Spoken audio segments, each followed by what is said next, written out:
मेरे प्यारे बच्चों, आप सभी को नमस्कार। क्या हाल है भाई आपके? राहुल, अभिनव, राकेश गुप्ता, निधि अग्रवाल, शालिनी कुमार, इंद्रजीत, अविनाश मंडल, अभिनव, राहुल, सौरभ चौधरी, मेरे नन्हे मुन्ने प्यारे बच्चों, आप सभी को नमस्कार। आइए आगे बढ़ते हैं। देखिए मेरे दोस्त, अब मेरे प्यारे बच्चों हम आगे बढ़ रहे हैं होलोस्फीयर पे। खोखला गोला, खोखला गोला कैसे होगा मेरे प्यारे बच्चों? इस शेप का होगा। देखिए सर्कल है, लेकिन 2D में सर्कल ही बन सकता है। ये बोर्ड तो 2D में ही चल रहा है ना? तो यहां आपको धीरे धीरे समझना होगा कि गोले के अंदर एक खोखला गोला है। ठीक है जी, थोड़ा इमेजिन करना। खोखला गोला है, अंदर वाला जो गोला है उसकी रेडियस स्मॉल आर है, बाहर वाले की रेडियस कैपिटल आर है। तो क्या क्या पूछ सकता है? सबसे पहले पूछ सकता है कि उसमें जो मेटल लगी उस मेटल का वॉल्यूम कैसे निकालें। तो उसका तरीका होगा, बाहर वाले का वॉल्यूम निकालो, उसमें से अंदर वाले का वॉल्यूम घटा दो, तो आंसर आएगा 4/3 pi r cube minus are cube. अगर कर्ड सरफेस एरिया पूछा है तो बाहर वाले का कर्ड सरफेस एरिया निकालो, वही आएगा, क्योंकि अंदर वाले को तो आप टच ही नहीं कर पा रहे, वो तो गोला तो पैक है अंदर है, तो वो होगा मेरे प्यारे बच्चों 4 pi r square. Total surface area भी 4 पाई आर स्क्वायर होगा। और अगर पूछे उस मेटल की मोटाई बताओ, थिकनेस बताओ, तो मेरे प्यारे बच्चों वो होगी आर माइनस आर। हाँ है ना? महेंद्र कुमार भाई आपके साथ ही है। क्लियर है? देखिए फिर से समझाने की एक बार कोशिश करता हूं। ये गोल गुब्बारा है, मतलब गोला है, इस गोले के अंदर एक और गोला है ना? तो वो गोला अंदर से खाली होगा, तो वो बोला जाएगा खोखला गोला। समझ गए मेरी बात को? अब मेरे प्यारे बच्चों इस पे सवाल लेते हैं, बताइए।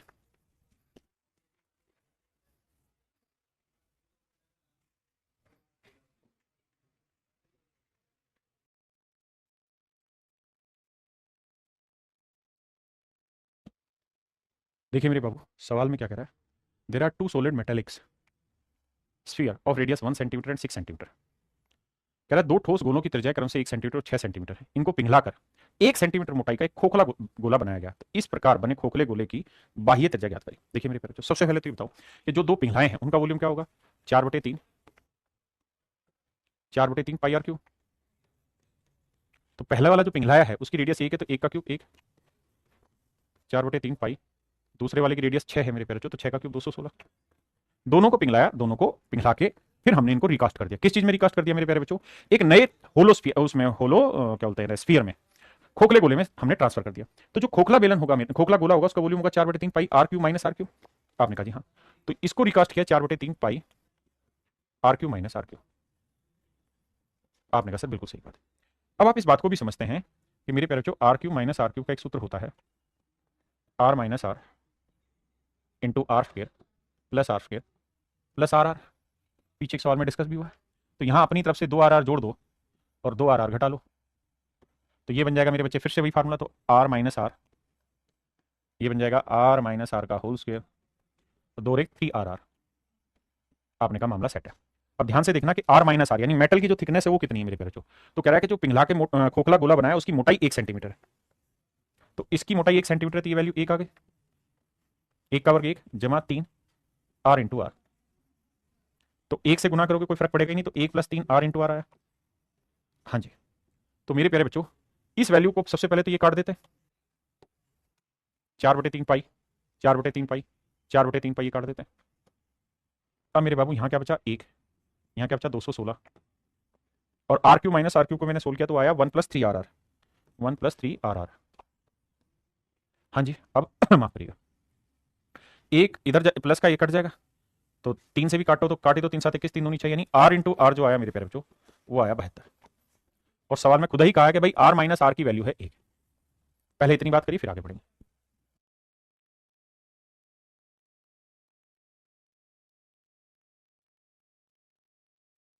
आ रही मेरी बात यहां तक समझ? अब आपको कोई एक ऐसा नंबर ढूंढना है, ऐसे दो नंबर ढूंढने जिनका डिफरेंस 1 हो और मल्टीप्लिकेशन बेहतर। तो आप कहेंगे सर क्या बात कर रहे हैं, 9 8 बेहतर, छोटा सा पहाड़ा है, 9 में 8 गया 1।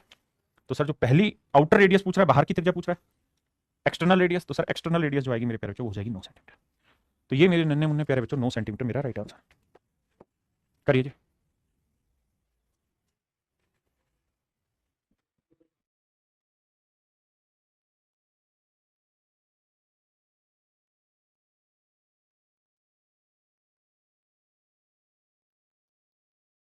देखिए भैया, आइए मेरे प्यारे बच्चों जी, साहिद चौधरी भाई, आशु जी, देखिए ध्यान से। कह रहे spherical metallic shell with 6 centimetre external radius, weighs this, what is the thickness of the shell if the density of metal is this per cubic centimetre. मेरे प्यारे बच्चों ये बताओ, वॉल्यूम होना है 4/3 पाई 22/7। बिल्कुल सही है मेरे बच्चे, 4/3 pi r cube minus r cube. ये होना मेटल का वॉल्यूम, और कह रहा है कि 1 क्यूबिक सेंटीमीटर मेटल का जो वजन है, 1 क्यूबिक सेंटीमीटर मेटल का जो वजन है वो 10.5 ग्राम। तो इतने क्यूबिक सेंटीमीटर मेटल है तो 1 सेंटीमीटर मेटल का वजन है इतना। तो कह रहा है जी टोटल जो वेट आया वो 6688। बहुत सुंदर भाई। काटेंगे, देखो जी 22 से काटेंगे, 22×3 = 66, ना जाने की 0, 22×4 = 88, 4 से काटोगे 4×7 = 28, 4×6 = 24। बहुत सुंदर। अब मेरे बच्चे पॉइंट हटाते हैं, बटे 10 लेंगे, 5 से काटेंगे, 5 दूनी 10, 5 एकम 5 21 और 5 दूनी 10, 7×21 से 21 कटा, बटे 2 आया। आर की वैल्यू मेरे प्यारे बच्चों दे रखी है 6 सेंटीमीटर, तो 6 का क्यूब 216 माइनस आर क्यूब, ये 2 इधर जाएगा तो 2×6 = 12, 2×7 = 14 और 1 15, इधर उधर ले जाओगे तो आर क्यूब की जो वैल्यू आएगी घटाओगे तो 6 में 2 गया 4 और 11 में 5 गया 6, तो मेरे प्यारे बच्चों रेडियस निकल के आई 4, क्योंकि 4 का क्यूब 64 होता है। तो सवाल में कह रहा है सेल की मोटाई याद करें। तो मेरे प्यारे बच्चों ये बताओ कि एक्सटर्नल रेडियस कितनी है 6 और इंटरनल रेडियस कितनी है 4, तो मोटाई कितनी निकल के आएगी मेरे प्यारे बच्चों 2 सेंट। तो option A is your absolute correct answer.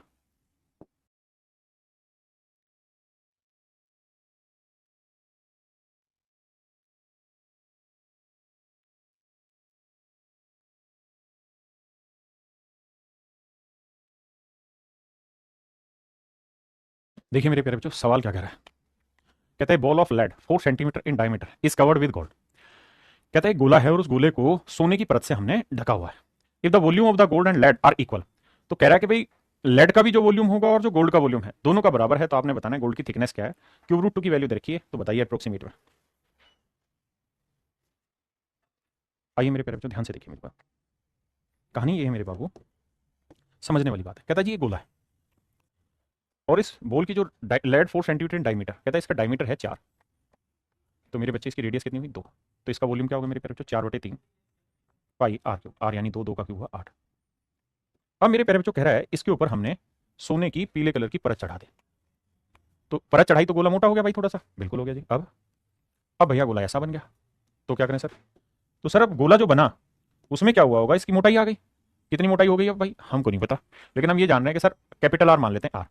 तो कहता है इस मेटल का जो वॉल्यूम है, नहीं जो परत चढ़ाई है सोने की हमने, इसका वॉल्यूम ओरिजिनल वाले गोले के वॉल्यूम के बराबर, तो इस गोले का वॉल्यूम क्या होगा 4/3 pi r cube minus r cube, तो capital r cube minus small r कितना है 2, 2 का क्यूब 8, 4 से 4 गया।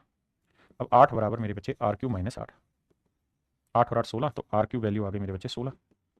अब आप जानते हैं 16 का क्यूब रूट निकालेंगे तो आएगा 2 क्यूब रूट 2, क्योंकि देखो इसका क्यूब करोगे तो 2 का क्यूब हुआ 8 और इसका क्यूब करोगे तो 2, 8 दूनी 16। अब मेरे प्यारे बच्चों 2 तो सही है और क्यूब रूट 2 की वैल्यू उसने खुद ही दे रखी है 1.259। अब देखो 12 दूनी 24 है, कहाँ गड़बड़ करा रहा भैया ये, अच्छा घटाना हमने तो। आओ भाई देखो यार, मतलब 0.259 को 2 से गुना करना है, 0.518 मेरा आंसर है, जो समझदार हो समझ गया, बाकी देखो गुना करते हैं, 2 में 18, 2 5 10 और 1 11, 2 दूनी 4 और 1 5, तो मेरे प्यारे बच्चों एक्सटर्नल रेडियस होगी 2.158, इंटरनल हो गई 2, तो 2 इसमें से घटा देंगे तो जो बचेगा डिफरेंस वो 0.518 बचेगा। वही मेरे प्यारे बच्चों सोने की मोटाई होगी जो हमें चाहिए, सोने की मोटाई होगी जो हमें चाहिए।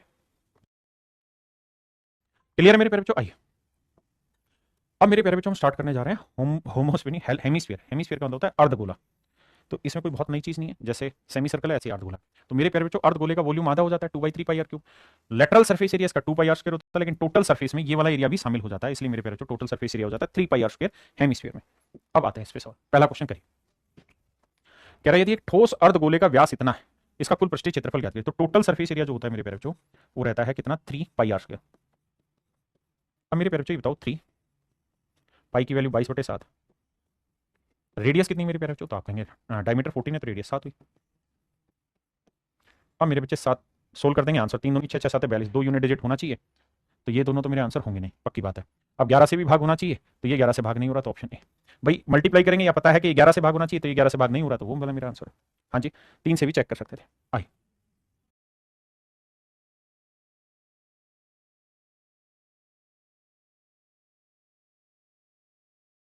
कह रहे एक अर्धगोले का आयतन इतना क्यूबिक सेंटीमीटर है, तो इसकी त्रिज्या ज्ञात करिए। देखिए मेरे प्यारे बच्चों एक अर्धगोले का आयतन, तो वॉल्यूम होता है 2/3 pi r cube, are cube, और ये मेरे बच्चे 24 दूनी 4850 और 1 51, भाई इसको सेट करके लिख दिया ना, ये हुआ 4850 और 1 51, 4851/2। कहता रेडियस बताओ, आओ मेरे बाबू सोल्व करते हैं।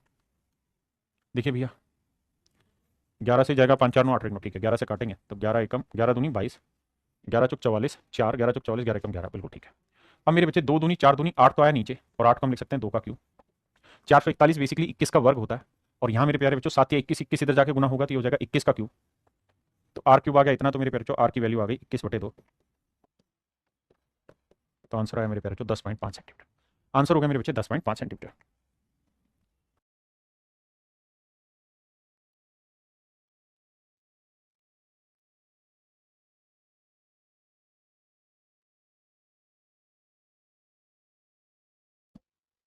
देखिए मेरे प्यारे बच्चों, सवाल में कह रहा है तली से बंद एक अर्धगोले का संपूर्ण पृष्ठीय क्षेत्रफल ज्ञात करिए, यदि अर्धगोले की त्रिज्या इतनी पाई। तो मेरे बच्चे अर्धगोले का संपूर्ण पृष्ठीय क्षेत्रफल होगा 3πr²। इसका स्क्वायर करेंगे तो 25/पाई आएगा। पाई से पाई कटा तो मेरे बच्चे आंसर आया 75 यूनिट्स के। सारे पेपर के क्वेश्चन प्रीवियस ईयर के। करिए बाबू।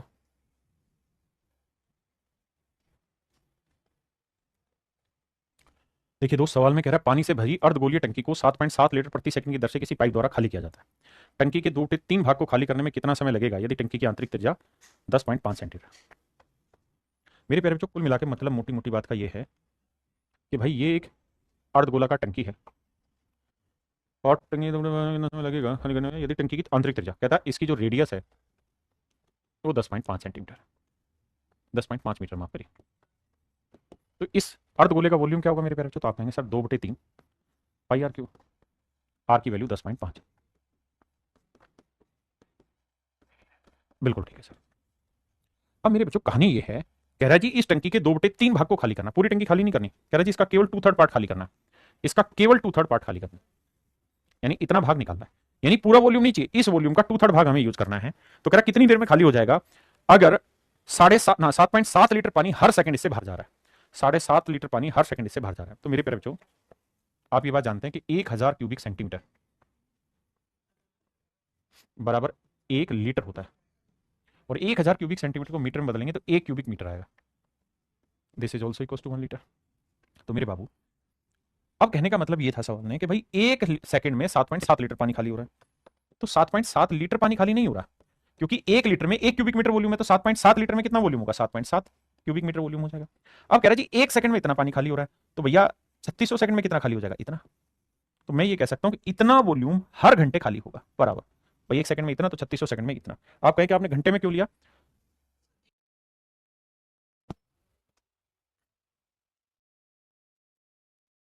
माफ करना मेरे भाई, यहां पे मैंने गलत लिखा, ये 1 क्यूबिक मीटर बराबर 1000 लीटर होगा। माफी चाहता हूं, माफी चाहता हूं भाई, माफी चाहता हूं। इस हिस्से में यहाँ गड़बड़ हो गई। वैसे आप इतनी बात समझो, फिर आगे बताता हूँ। 1000 क्यूबिक सेंटीमीटर बराबर 1 लीटर, बिल्कुल ठीक कमेंट कर रहे हो आप। और 1 क्यूबिक मीटर जो होता है वो होता है मेरे बच्चे 1000 लीटर। तो अब ये देखो कि यार जो 2/3 वॉल्यूम है वो है कितना? इतना। तो इतने क्यूबिक मीटर, इतने क्यूबिक मीटर है, और 1 क्यूबिक मीटर में कितने लीटर होता है? 1000 लीटर होता है। तो गुना 1000 कर देंगे तो वॉल्यूम इसका लीटर में आ जाएगा।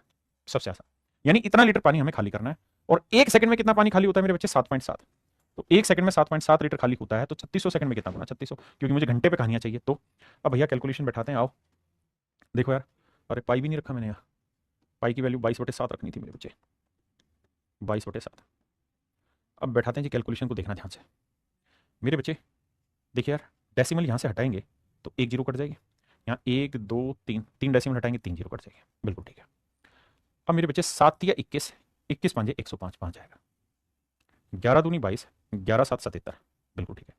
अब 7 3 21, क्योंकि तो बटे में ही है ना 3, तो 7 21 से काटेंगे, 21 5 105। अब मेरे प्यारे बच्चों ये बताओ, 2 दूनी 4, 2 दूनी 4, 4 से काटेंगे आएगा 4 दूनी 8, 2 दूनी 4 दूनी 8, 8 5 40, है ना? तो 40 से इसे काटोगे बचेगा 9। क्लियर है? अब 9 को इससे काटेंगे तो 3 तिया 9, है ना? और 3 तिया 9, 3 5 35। मेरे प्यारे बच्चों, मेरा आंसर है 35 पंजे कितना होता है भाई? 185। 5 5 25, 5 3 15 2 17, 175। और बटे में क्या आ रहा है मेरे प्यारे बच्चों? 2 ना 3। देखना भाई कहाँ गड़बड़ है।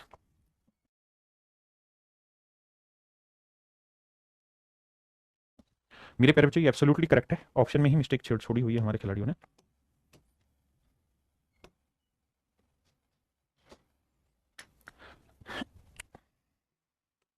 यहाँ मेरे प्यारे बच्चों 3 ही आएगा।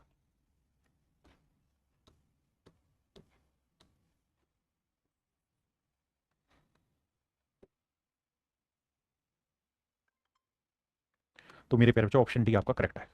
ऑप्शन में मिस्टेक है, बाकी सब ठीक है। अब आते हैं मेरे बच्चे होलो हेमिस्फीयर, यानी अर्धगोले में भी खोखला अर्धगोला अगर आपसे डिस्कशन हो तो मेरे बच्चे खोखले अर्धगोले में क्या होगा कि इस मेटल का अगर वॉल्यूम निकालना है तो बाहर वाले के वॉल्यूम में से अंदर वाले का वॉल्यूम घटा देंगे, तो 2/3 pi r cube minus are cube हो जाएगा। अगर हमें मेरे बच्चे इसका लेटरल सर्फेस एरिया चाहिए तो लेटरल सर्फेस एरिया चूंकि खोखला हो चुका है अंदर से, तो अंदर वाले का सर्फेस एरिया आ जाएगा 2πr² और बाहर वाले का हो जाएगा 2πr²। तो हमें लेटरल सरफेस एरिया चाहिएगा तो मेरे प्यारे बच्चों यहाँ प्लस का निशान आएगा, माइनस का नहीं, क्योंकि दोनों सरफेस एरिया जुड़ जाएगा, बाहर वाले का सरफेस एरिया और अंदर वाले का। और अगर हमें टोटल सरफेस एरिया चाहिए तो मेरे प्यारे बच्चों फिर क्या कहानी होगी, ध्यान देना, यहां तक की बात आई समझ में। और टोटल सरफेस में मेरे बाबू आपको ये वाला एरिया और एक्स्ट्रा आ जाएगा, ये वाला, क्योंकि ये तो अभी भी सॉलिड है ना, तो ये वाला सरफेस एरिया आपका अलग से जुड़ जाएगा। इसको अगर मेरे प्यारे बच्चों सोल्व करने जाओगे तो ये हो जाएगा कितना, पाई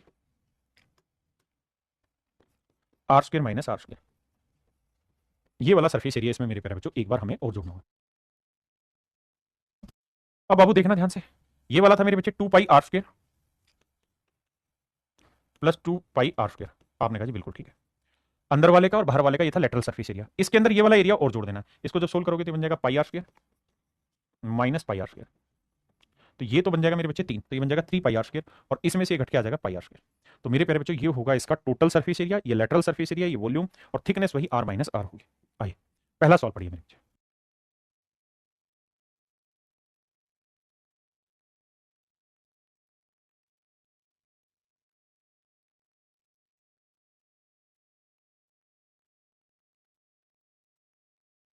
देखिए मेरे बच्चे, खोखला अर्धगोला यानी कटोरी की शेप का है, कहता है इंटरनल रेडियस है मेरे प्यारे बच्चों इसकी 7, और कहता है मेटल की जो मोटाई है वो है मेरे प्यारे बच्चों 1, तो एक्सटर्नल रेडियस हो जाएगी 8। समझ रहे हैं, कहता है इंटरनल रेडियस है, बाहर वाली थिकनेस जोड़ देंगे तो एक्सटर्नल रेडियस आ जाएगी। अब कह रहा है जी टोटल सरफेस एरिया बताइए, तो होगा 3πr² प्लस πr², तो ये होगा मेरे प्यारे बच्चों 3πr² प्लस स्मॉल वाला r²। तो देखो यार, पाई की वैल्यू निकालते हैं, 3 पाई की वैल्यू 22/7, या पूरे में से पाई कॉमन ले लेते हैं तो बचा है 22/7, यहाँ बचा 3r², 3 r की वैल्यू 8, 8 का और 64, जमा में r की वैल्यू 7 का और 49, तो मेरे प्यारे बच्चों 22/7, इसे जोड़ेंगे तो 3 चौक 12, 3 6 18 और 1 19, 192, 49 जोड़ा 9 2 11 का हासिल 1, 4 9 13 और 1 14, हासिल 1 1 और 1 2 241। अब देखिए यार, लगभग में आंसर दूर दूर है सर, काफी दूर दूर है, निकाल सकते हैं कैसे। देखो मेरे प्यारे बच्चों, या तो हम इसे 7 से भाग दे लें, 7 या 21 बचा 3, 7 चौक 28 दे देते हैं, 7 या 21 कितना बचा मेरे प्यारे बच्चों, तो 3 7 चौक 28, यानी लगभग 34 से थोड़ा बड़ा आएगा, तो 34 दूनी 68, और 68 को 11 से करेंगे 8, 8 से 14, 6 1 7, यानी 748 से बड़ा मेरा आंसर होना चाहिए। तो 748 से बड़ा मेरे प्यारे बच्चों 757 मेरा राइट आंसर है। हाँ जी, या फिर दूसरा तरीका ये था कि अप्रोक्सीमेट नहीं करना चाह रहे इस तरह से, तो गुना करो फिर 7 से भाग दो, तब भी आप पहुंच सकते थे वहां तक।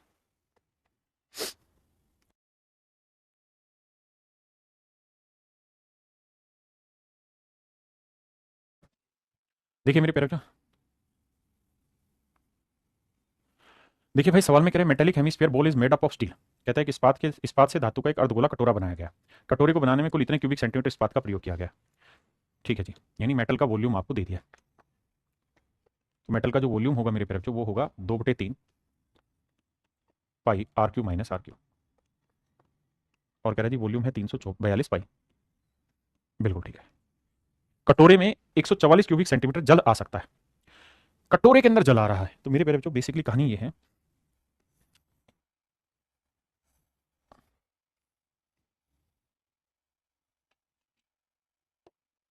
ये होगा मेरे प्यारे बच्चों कटोरा। आपने कहा सर, तो इसके अंदर जो मेटल लगी है उस मेटल की अगर हम कहानी करें तो ये वाली तो है मेरे बच्चे मेटल, ये तो है उसके अंदर जो मेटल लगी हुई है उसकी बात है। हाँ जी, लेकिन अगर इसके अंदर कुछ मात्रा है उसका वॉल्यूम की बात कर रहा है, तो मेरे प्यारे बच्चों ये वाले वॉल्यूम की बात कर रहा है, यानी इसके अंदर जो पानी है उसकी बात कर रहा है ना, तो यानी छोटे वाले अर्धगोले का वॉल्यूम भी सवाल ने दिया है, तो छोटे वाले अर्धगोले का वॉल्यूम कितना होगा मेरे प्यारे बच्चों, तो वो होगा 2/3 पाई r³,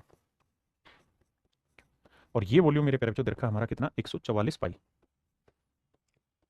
पाई से मेरे बच्चे पाई गया, ठीक है जी, 2 से काटोगे 72, तो r³ की वैल्यू आई 216, और 216 को सोल्व करके लाओगे r की वैल्यू आ जाएगी मेरे प्यारे बच्चों 6, यानी इंटरनल रेडियस तो है 6।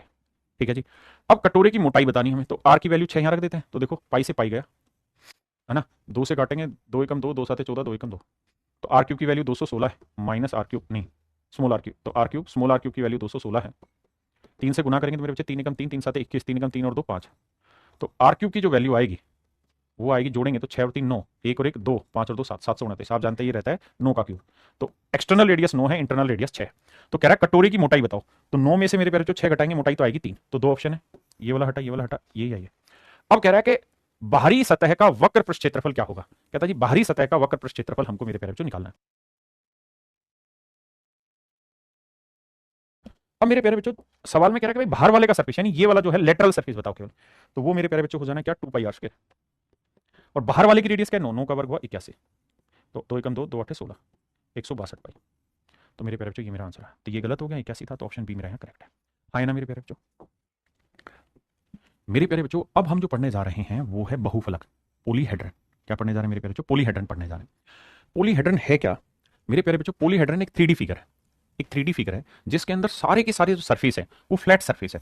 सारे के सारे जो सरफेस होंगे मेरे प्यारे बच्चों वो कैसे होंगे? फ्लैट सरफेस होंगे, कोई भी कर्व सरफेस नहीं होगा। जैसे मैं अगर आपको एग्जांपल के तौर पे बात करूं तो मेरे प्यारे बच्चों ये जो आपके सामने दिखाई दे रहा होगा कांच के बर्तन, तो इसका कर्व सरफेस है, यानी कर्व माने कर्व बना हुआ ऐसे। तो कोई भी मेरे प्यारे बच्चों पॉलीहेड्रन होगा तो उसमें कोई भी कर्व सरफेस नहीं होगा जैसा हमारा है ये कर्व सरफेस। ठीक है जी। तो पॉलीहेड्रन की बेसिक डेफिनेशन ये है कि एक 3D फिगर होगी जिसकी हर साइड एक फ्लैट सरफेस बनाने लग रही होगी मेरे बच्चे, और इसके अंदर कोई कर्व सरफेस एरिया नहीं होगा मेरे प्यारे बच्चों। पोली का मतलब होता है मैनी और हेड्रन का मतलब होता है फेस, तो बहुत सारे फेसेस से मिलकर बनी हुई फिगर को हम पॉलीहेड्रन कहते हैं। ध्यान दीजिएगा दोबारा, पॉलीहेड्रन का मतलब 3D फिगर है, लेकिन कोई भी ऐसी फिगर नहीं जिसमें कर्व हो, कर्व माने झुकाव, इस तरह से घुमाव हो, इसे हम पॉलीहेड्रन नहीं कहेंगे। अब मेरे प्यारे बच्चों बहुत सारे एग्जांपल है, प्रिज्म है, पिरामिड, उन्हीं सारी चीजों पे हम चर्चा करेंगे। सबसे पहले तो हमें इस बात को समझना है कि सर पॉलीहेड्रन है क्या। तो पॉलीहेड्रन एक 3D फिगर है जिसमें सारे फेस जो होते हैं वो फ्लैट सरफेस होता है। जैसे यहाँ देखिए ये क्यूब टाइप का बना है या क्यूबॉइड टाइप का, सारे फ्लैट सरफेस है। ये देखेंगे मेरे प्यारे बच्चों तो ये प्रिज्म बना हुआ है ना, पिरामिड बना हुआ है, नीचे ट्रायंगुलर शेप में, ऊपर चला गया, इसके फ्लैट सरफेस है। क्या इसके फ्लैट सरफेस है? नहीं। तो मेरे प्यारे बच्चों ये हमारा पॉलीहेड्रन नहीं होगा। इसके हाँ सर ये हेक्सागन बेस पे है तो ये भी पॉलीहेड्रन होगा। मेरे बच्चे स्फीयर है, ये होगा नहीं क्योंकि सर इसका कर्विकल होगा। ऐसे ही मेरे प्यारे बच्चों ये ट्रायंगुलर बेस पे पॉलीहेड्रन बना हुआ, ये होगा नहीं होगा सर। ऐसे ये पेंटागन बेस पे बना हुआ। अब आपको धीरे धीरे करके 2-3 फिगर को और अच्छे से समझना होगा। हिंदी में लिखिए सर जी, सर्विस प्रजापति भाई, पॉलीहेड्रन को हिंदी में क्या कहेंगे? बहु भुजिया ही होगा कुछ, पता नहीं जो भी होगा, देखता हूँ क्या नाम होगा, क्लास के बाद निकालता हूँ सर्च करके। अब कुछ ये फिगर है जिनको आपको समझना होगा। ये फिगर तो आप यूज टू हैं, ये भी यूज टू है, ये भी यूज टू है। इन 2 फिगर जैसी फिगर्स को समझना होगा मेरे प्यारे बच्चों। देखिए यार कहानी कुल मिला के ये है बाबू कि जो ये वाली फिगरें हैं, इन फिगर को ध्यान से देखोगे तो आपको इमेजिन करना थोड़ा सा मुश्किल होगा। ये मेरे प्यारे बच्चों एक ऐसी फिगर है जिसको मैं बना नहीं सकता, अगर मैं कोशिश भी करूंगा तो उतनी समझ में आएगी नहीं, लेकिन हाँ इमेजिन कराने की कोशिश करता हूं। ये ऐसे डॉटेड जा रही होगी, ये ऐसे पेंटागन बन रहा होगा नीचे भी, समझ रहे ना, इस तरह से डॉटेड जा रही होगी। तो ये जैसे अपना लूडो नहीं होता है, ऐसे ही एक बॉल होती है रबड़ की सी, जिसमें एक तो होगी गेंद, गेंद में तो ये वाला कर्विकल से फेस आ जाएगा। एक होती है मेरे बच्चे ऐसी गेंद जिसमें सारे फेस फ्लैट होते हैं, है ना, सारे फेस फ्लैट होते हैं, और फ्लैट फेसेज उसमें बहुत सारे होते हैं। तो ये वो शेप है। कभी आप सोचोगे सर ये पेंटागन के ऊपर बना हुआ प्रिज्म, नहीं प्रिज्म नहीं है तो गोली, लेकिन इसके सरफेस फ्लैट फ्लैट है, कर्व नहीं, कर्व नहीं है, फ्लैट सरफेस है, इस तरीके से बनी हुई गेंद। अब मेरे प्यारे बच्चों कुछ चीजें यहां आपको समझनी है जिसके ऊपर आपसे सवाल पूछे जाते हैं, आपके एग्जाम में डायरेक्ट क्वेश्चन पूछा गया है इससे, इस बात को समझिएगा मेरे प्यारे बच्चों। एक मैथमेटिशियन थे जिनका नाम था यूलर, उन्होंने एक फार्मूला दिया कि भाई कोई भी 3D फिगर होगी, जैसे ये वाली 3D फिगर है, इसमें मैं कहूं कि फेसेस कितने हैं, तो आप कहेंगे एक फेस ये रहा, एक इसके नीचे वाला होगा, एक फेस ये रहा, एक इसके जस्ट पीछे वाला होगा, एक फेस ये रहा और एक इसके जस्ट पीछे वाला फेस होगा। आपने कहा जी बिल्कुल ठीक है। तो मेरे प्यारे बच्चों थोड़ा सा दिमाग दौड़ा के सोचोगे तो आपको पल्ले पड़ेगा, एक फेस ये और एक इसके पीछे, यानी 2 फेस तो ये, एक ये एक इसके पीछे, 2 फेस ये और एक 2 नीचे। यानी इस फिगर में अगर मैं ध्यान से समझाऊं आपको तो आपको पता चलेगा कि सर फेस है 6, फेस है 6, फेस का मतलब जो सतह आपको दिखाई दे रही है। ठीक है जी। अब नेक्स्ट वाले पे आते हैं कि सर एज क्या होते हैं, किनारे क्या होते हैं। तो ये वाली जो लाइन है ना मेरे बच्चे, ये सारी किनारे कहलाती है। तो ध्यान से देखना, 4 तो ये सीधे सीधे सूखे सूखे किनारे हो गए, 4 तो सूखे सूखे किनारे हो गए, जैसे ये वाली सरफेस पे देखना 4 किनारे तो ये वाले हो गए, 1 2 3 4, 4 किनारे ये हो गए। आपने कहा जी हाँ, 5वां किनारा, 6ठा किनारा, 7वां किनारा, 8वां किनारा, बिल्कुल ठीक है जी। और जब नीचे जाओगे तो 9वां 10वां 11वां 12वां। तो मेरे प्यारे बच्चों इसके अंदर जो एजेज होंगे वो 12 होंगे, एजेज जो होंगे यानी किनारे जो होंगे वो 12 होंगे। फिर से समझाता हूं, देखिए ये आपको क्यूब या क्यूबॉइड शेप की चीज दिखाई दे रही है। तो इसमें कितने किनारे हुए, किनारे माने कोने, कोने कोने कोने कोने, कोने कितने हो गए, जैसे आप अपने कमरे में ही कोने गिनो जहां बैठे हो तो वहां से आपको समझ में आएगा एक कोना। हाँ एक बच्चे ने बिल्कुल सही एग्जांपल दिया भाई, सौभाग्य रंजन पनी ने, फुटबॉल, बहुत बढ़िया बहुत शानदार। ये बेसिकली फुटबॉल है। फुटबॉल में मेरे प्यारे बच्चों बहुत सारी ऐसी फ्लैट सरफेस जुड़े हुए होते हैं। फुटबॉल जो होती है गोल रंग की नहीं होती है, उसके छोटे छोटे फ्लैट सरफेस होते हैं, है ना। अब आते हैं आगे यहाँ पे, तो मैं किनारे बता रहा था, दोबारा से देखना मेरे बच्चे, देखो इधर से देखो, एक किनारा, 2 किनारा, 3 किनारा, 4 किनारा, समझ रहे हो ना। 4 किनारे यहां बने, ऐसे ही 4 इसके पीछे बनेंगे, 8 9 10 11 12, तो कुल मिलाकर मेरे प्यारे बच्चों 12 किनारे बने। अब बात करते हैं वर्टेक्स की। वर्टेक्स का मतलब होता है ये वाले कोने जहां बहुत सारे कोने आके मिल रहे होते हैं। तो देखना यार वर्टेक्स कहां हुआ, एक ये वाला वर्टेक्स हुआ, 2 3 4, 4 यहां हुए, 5 6 7 8, तो कुल मिलाकर मेरे प्यारे बच्चों 8 वर्टेक्स हुए। तो उसने एक ऑब्जर्वेशन की और उस ऑब्जर्वेशन के आधार पर एक फार्मूला तैयार कर दिया कि भाई जो वर्टेक्स होते हैं ना, अगर इनको हम वी से डिनोट कर लें, एजेस को हम ई से डिनोट कर लें और फेसेस को हम एफ से डिनोट कर लें, तो एफ फेसेस प्लस वर्टेक्स इन दोनों को जोड़ लो, फेसेज प्लस वर्टेक्स दोनों को जोड़ लो और इसमें से एज घटा दो, किनारे घटा दो, तो हमेशा ही मेरे प्यारे बच्चों आंसर 2 आएगा।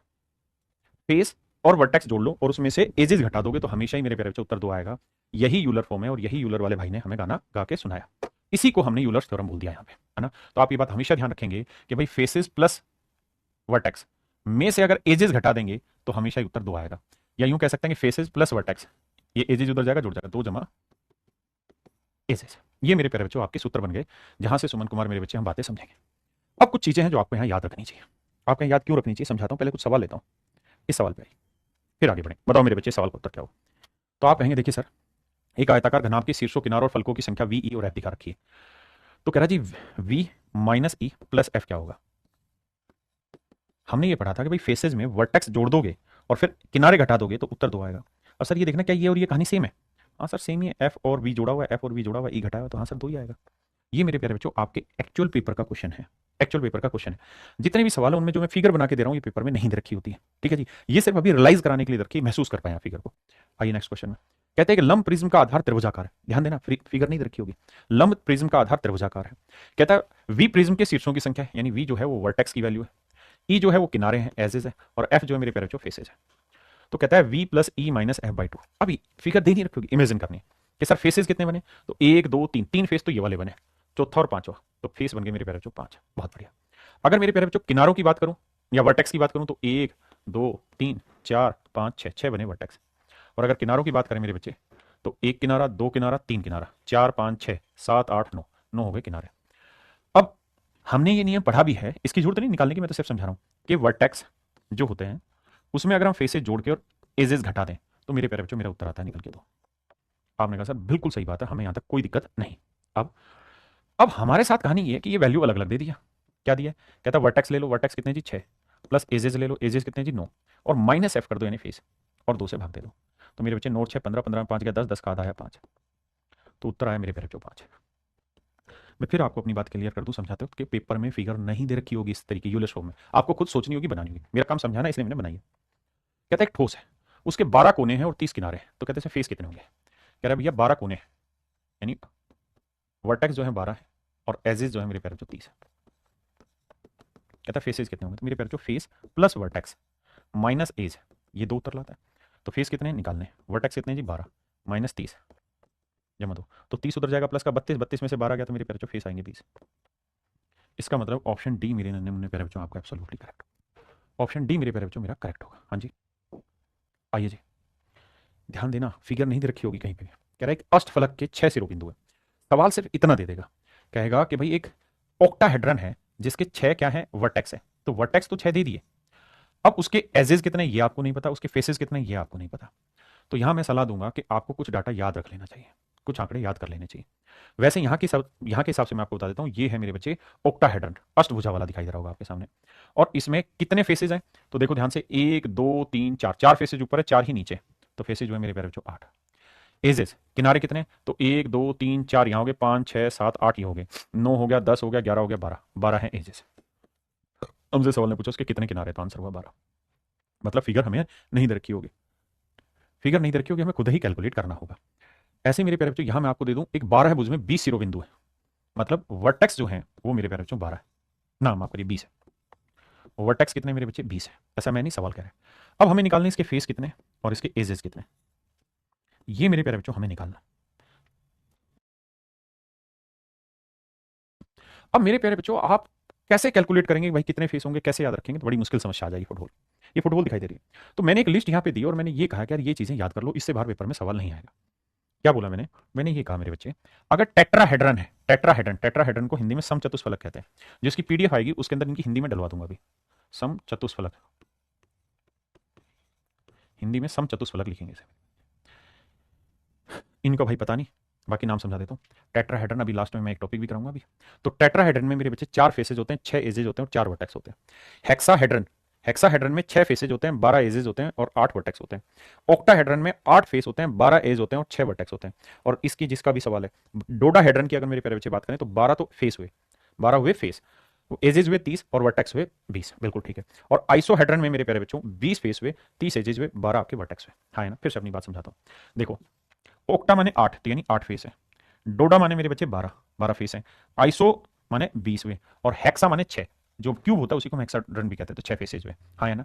टेट्राहेड्रन में मेरे बच्चे सम चतुष्फलक, हिंदी में ध्यान दोगे तो समान चतुष माने 4 फलक, 4 फेसेज वाले।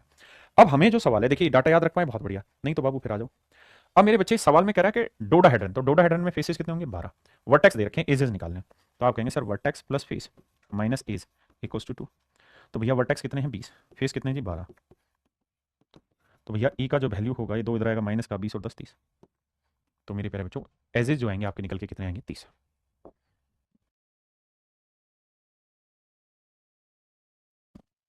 अब देखिए कहते हैं एक पंचभुज प्रिज्म के 15 किनारे, यानी एजेस दे रखे हैं मेरे प्यारे बच्चों 15। बिल्कुल ठीक है। अब आप कहेंगे जी जो लिस्ट आपने कराई उसमें तो ऐसा कुछ था नहीं, तो कहते हैं इसके कितने वर्टेक्स होंगे, फेस कितने होंगे, वर्टेक्स कितने होंगे? देखिए मेरे प्यारे बच्चों, अगर पंचभुज है तो यहाँ यानी बेस में पेंटागन बनी होगी तो 5 फेस तो ये हो गए, 1 2 3 4 5, एक ऊपर वाला और एक नीचे वाला, यानी कुल मिलाकर 7 फेस होंगे। वर्टेक्स आसानी से हम निकाल सकते हैं। हाँ या ना, दिमाग में तो भाई पेंटागन पे पंचभुज पे बना है, मतलब 5 कोने हुए ऐसे, तो 5 फेस हो गए। इस तरीके से इमेजिन करोगे, एक ऊपर वाला एक नीचे वाला, 7 फेसेज हो गए।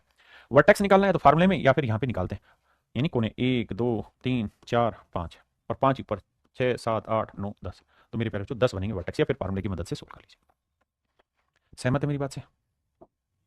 अब आते हैं मेरे प्यारे बच्चों, हमारा अगला टॉपिक जो है वो टेट्राहेड्रन है। हिंदी में बोलते हैं सम चतुष्फलक, यानी समान 4 फलक।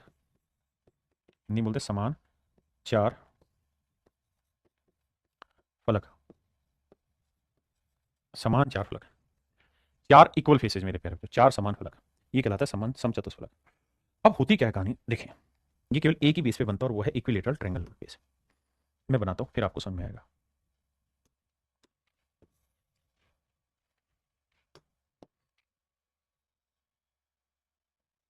मेरे प्यारे बच्चों ये जो होगा ये इक्विलेटरल ट्रायंगुलर फेस पे बनेगा, समबाहु त्रिभुज आधार पे बनेगा। हाँ जी, समबाहु त्रिभुज आधार पे बनेगा।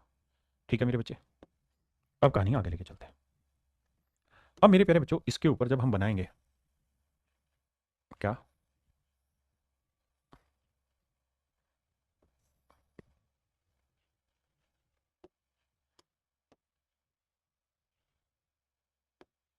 ये बना मेरे प्यारे बच्चों इसके ऊपर एक पिरामिड। क्या बन गया मेरे बाबू? पिरामिड बन गया। आपने कहा जी बिल्कुल ठीक है, ये पिरामिड बन गया, हमें कोई आपत्ति नहीं है, ये एक पिरामिड बन गया। अब मेरे प्यारे बच्चों जब ये पिरामिड आपने बनाया तो इस पिरामिड में आधार जो है वो एक इक्विलेटरल ट्रायंगल है, जिसकी साइड ए, और इसकी दीवारें जो बनी है ना उनकी लंबाई कुछ भी हो सकती है। अगर अगर हम पिरामिड बना रहे हैं तो दीवारों की लंबाई कुछ भी हो सकती है, यानी अगर आधार की लंबाई 10 सेंटीमीटर तो मैं इस पर 1 किलोमीटर ऊंचा पिरामिड बना दूंगा तो कोई हाथ नहीं लगाएगा। लेकिन मेरे प्यारे बच्चों अगर किसी पिरामिड में बेस में जितनी साइडों की लेंथ हो उतनी ही साइडों की लेंथ इसके किनारों की भी हो, यानी हर एक किनारे की बराबर लेंथ हो, ये लेंथ भी ए हो, ये लेंथ भी ए हो, ये लेंथ भी ए हो, तो मेरे प्यारे बच्चों हम इसको कहते हैं टेट्राहेड्रन। क्या कहते हैं? टेट्राहेड्रन, समचतुष्फलक। क्योंकि इसमें ध्यान से देखोगे तो 4 इक्विलेटरल ट्रायंगल होगी। कौन कौन सी 4 इक्विलेटरल ट्रायंगल होगी सर? एक तो मेरे बच्चे बेस वाली इक्विलेटरल ट्रायंगल होगी, एक, और एक ये वाला फेस हो गया 2, एक ये वाला फेस हो गया 3, ये वाला फेस मेरे प्यारे बच्चों जो पीछे बैक साइड में, और एक मेरे प्यारे बच्चों ये वाला फेस हो गया 4। तो कुल मिला के 4 फेसेज होते हैं और चारों के चारों ही अपने आप में बराबर होते हैं, इसलिए इसे हम कहते हैं मेरे बच्चे समचतुष्फलक, है ना, टेट्राहेड्रन बोला जाता है। अब इसमें कुछ फार्मूले जो आपको ध्यान देने हैं, ये इसकी फिगर बनी हुई है कि भाई ये बेस फिगर तो ये वाली है, ये वाली। अब इस पे जो दीवारें बनी हुई हैं वो ऊपर की वो सारी बराबर बराबर है।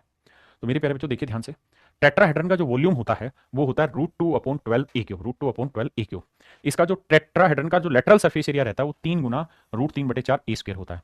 मेरे प्यारे बच्चों इसका जो टोटल सरफेस एरिया रहता है वो रहता है 4 से 4 करके √3 होता है। और मेरे प्यारे बच्चों इसकी हाइट जो है वो भी दिखा देता हूँ, देखिए यहां समझा देता हूँ सारी चीजें एक साथ। मेरे बच्चों कहानी क्या है कि इसके अंदर एक सर्कल बनना है, बेस में बनना है सर्कल। आप जानते हैं पिरामिड बनाने का फंडा यही है कि बेस में सर्कल बनेगा तभी मामला सेट होगा। तो बेस में जब सर्कल बनाओगे तो सर्कल की जो रेडियस होगी वो आपको निकालनी होगी। आप कहेंगे जी निकाल देंगे। और बेस पे जो लाइन आके टकराएगी आपकी, ये वाली जो लाइन आके टकराएगी ये आपकी कहलाएगी हाइट। आपने कहा जी बिल्कुल ठीक है, ये हमारी हाइट कहलाएगी। और मेरे प्यारे बच्चों इसी पॉइंट से इस पॉइंट को मिलाएंगे तो ये मेरे प्यारे बच्चों आपकी कहलाएगी क्या? Slant height. ये कहलाएगी स्लांट हाइट। थोड़ा बड़ा करके समझाने की कोशिश करता हूँ। तो मेरे बाबू ये वाली जो लाइन है, ये व्हाइट कलर की डॉटेड, ये तो कहलाएगी आपकी हाइट। जो येलो कलर में डॉटेड है ये कहलाएगी आपकी स्लैंट हाइट। हाँ जी, और नीचे वाली बेस हो जाएगी रेडियस। अब मेरे प्यारे बच्चों बात ये है कि इक्विलेटरल ट्रायंगल में इन सर्कल की रेडियस क्या होती है जी? तो वो रहती है a/√3। बिल्कुल ठीक। तो ये इक्विलेटरल ट्रायंगल इन सर्कल की रेडियस निकाल दीजिए, बिल्कुल ठीक है। अब मेरे बच्चे स्लांट हाइट कैसे निकालते हैं इसमें वो देखिए। आप ये बात तो समझ गए होंगे कि इसके जो फेस होंगे मेरे बच्चे, वो फेस इक्विलेटरल शेप में ही रहेंगे, यानी 4 इक्विलेटर बनती है, तो ये पहला इक्विलेटरल फेस हो गया। ये वो वाला फेस है जो ये वाला मैं बता रहा हूं यहाँ, ये वाला फेस है जो आपको सबके सामने से दिखाई दे रहा होगा, ये वाला फेस है, इक्विलेटरल बना। तो मेरे बच्चे एक बात बताना, ये साइड ए है, ये साइड ए है, ये साइड ए है, अगर इसके बीचों बीच हम लाइन खींचेंगे तो इस लाइन के ऊपर तो अल्टीट्यूड होगा, तो इस अल्टीट्यूड की लेंथ क्या हो जाएगी, √3/2a। आपने कहा जी हाँ। तो मेरे प्यारे बच्चों, ये जो स्लैंट हाइट है ये इस वाली इक्विलेटरल ट्रायंगल का अल्टीट्यूड है, तो इसकी जो स्लैंट हाइट है वो होती है √3/2a। और टेट्राहेड्रन की अगर हाइट आपसे पूछी जाए तो मेरे बच्चे हाइट का वही फॉर्मूला लगेगा कि L² माइनस R² पूरे का स्क्वायर रूट। तो एल की वैल्यू निकालेंगे तो 3/4 a² माइनस R² जब निकालोगे मेरे बच्चे तो a/2√3, तो a²/2 का वर्ग 4 × 12, एलसीएम लोगे 12 आएगा, 3 × 9 में से गया 8, a²/12, 4 दूनी 8, 4 × 12, स्क्वायर रूट निकालोगे तो आएगा √2/√3। तो ये हो जाएगी मेरे प्यारे बच्चों किसी भी टेट्राहेड्रन की हाइट है। ये हो जानी मेरे बाबू किसी भी टेट्राहेड्रन की हाइट, क्या हो जाएगी जी, किसी भी टेट्राहेड्रन की हाइट हो जाएगी। अब वॉल्यूम निकालना है, तो प्रिज्म का वॉल्यूम क्या रहता है 1/3 बेस एरिया। बेस क्या है, इक्विलेटरल ट्रायंगल, तो उसका एरिया होगा √3/4a² इंटू हाइट। हाइट है मेरे बच्चे √2/√3 है, तो √3 से √3 कट गया, तो सोल्व करोगे तो ऊपर आएगा √2, नीचे आएगा 4 × 12 a³। ये हुआ इसका वॉल्यूम। अब मुझे निकालना है इसका लेटरल सरफेस एरिया। तो मेरे प्यारे बच्चों इसका लेटरल सरफेस का मतलब बना ये वाले फेसेस का एरिया। तो फेसेस में क्या है, 3 इक्विलेटरल ट्रायंगल है, तो एक इक्विलेटरल ट्रायंगल का एरिया होता है √3/4a², तो 3 इक्विलेटरल का हो जाएगा गुना में 3। हाँ जी। अब आते हैं मेरे प्यारे बच्चों टोटल सरफेस एरिया। तो टोटल सरफेस में ऊपर के तीनों फेसेस इक्विलेटरल है और नीचे भी इक्विलेटरल, तो 4 इक्विलेटरल ट्रायंगल बन जाएगी। तो 4 और हर इक्विलेटरल ट्रायंगल का एरिया √3/4a²। 4 से 4 काटेंगे तो आंसर आएगा √3a²। क्या मेरी पॉइंट से सहमत है बात से? आपने कहा जी बिल्कुल ठीक है। अब मेरे बच्चे ये हैं आपके टेट्राहेड्रन के टोटल फार्मूले जो मैंने यहाँ लिखवा रखे हैं, अब आप समझ गए होंगे। अब आइए मेरे बच्चे पहला सवाल आपके नजर पेश किया, बताइए। कहता है किसी समचतुष्फलक की प्रत्येक भुजा 12 सेंटीमीटर है, यानी ए की वैल्यू 12 है। तो सवाल में कह रहा है इसका वॉल्यूम बताइए। तो मेरे प्यारे बच्चे इसका वॉल्यूम होगा √2/√3, नहीं √2/12 मापना, √2/12 a³। अब ए की वैल्यू 12 है तो 12 × 12 × 12, तो 12 से 12 कटा तो 144 √2 मेरे प्यारे बच्चों मेरा वॉल्यूम आ गया।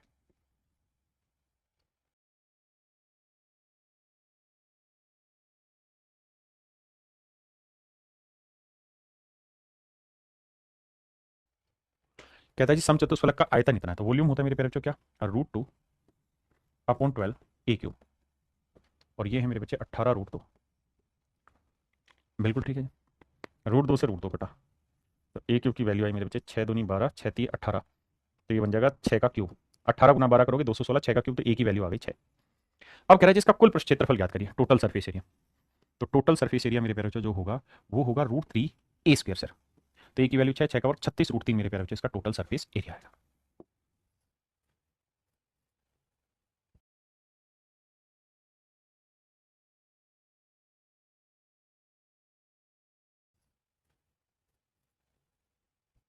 कह रहा जी एक टेट्राहेड्रन है जिसकी हाइट देखिए 4/√2 ना 4√2, तो टेट्राहेड्रन की हाइट का फार्मूला लिखा है √2/√3a। ये इक्वल है मेरे प्यारे बच्चों 4√2, √2 से √2 कटा तो ए की वैल्यू आई मेरे बच्चे 4√3। अब सवाल में कह रहा है जिसका टोटल सरफेस एरिया बताइए। तो टेट्राहेड्रन का टोटल सरफेस एरिया होगा √3a²। तो √3a, ए की वैल्यू 4√3, तो 4 का वर्ग 16, √3 का वर्ग 3, तो आंसर होगा मेरे प्यारे बच्चों 16 × 3 = 48 √3। आंसर होगा मेरे प्यारे बच्चों 48 √3।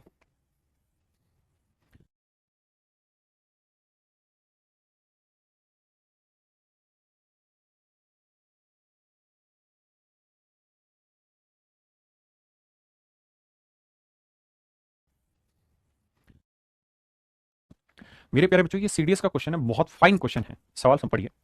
कहता है 8 सेंटीमीटर की 4 गोले हैं, 4 गेंदें हैं, सभी की रेडियस सेम है।